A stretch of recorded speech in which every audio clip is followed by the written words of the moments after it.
লোধা রিপোর্টের বিস্তারিত ব্যাখ্যার পর সিএবি সভাপতি হিসাবে আর মাত্র 6 মাস থাকতে পারবেন সৌরভ গাঙ্গুলিয়া। তারপরে 3 মাসের জন্য বিশ্রামে যেতে হবে প্রাক্তন ভারত অধিনায়ককে। এদিকে সিএবির কোষাধ্যক্ষ হিসাবেও মেয়াদ শেষ হয়ে গিয়েছে বিশ্বরূপদের। লোধার রিপোর্ট ব্যাখ্যার ধাক্কায় বেসামাল সিএবি। লোধা কমিটির সিএবির চাওয়া ব্যাখ্যায় পরিষ্কার করে জানিয়ে দিয়েছে, সহসচিব থাকাকালীন সময়সীমাকে ধরা হবে প্রশাসনিক পদে থাকার পিরিয়ডের মধ্যে, আর তার ফলে কোষাধ্যক্ষ পদে থাকতে পারবেন না বিশ্বরূপ দে।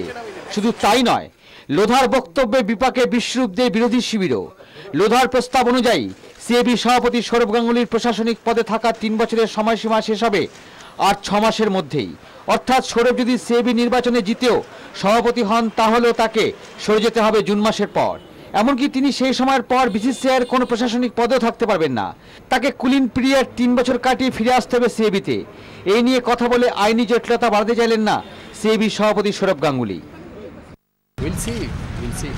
সবে তো আজকে দিয়েছে, দেখো না কি হয়। আবার কি ক্লারিফিকেশন চাইবে কিছু, এটা আরো কিছু দেবে তাহলে।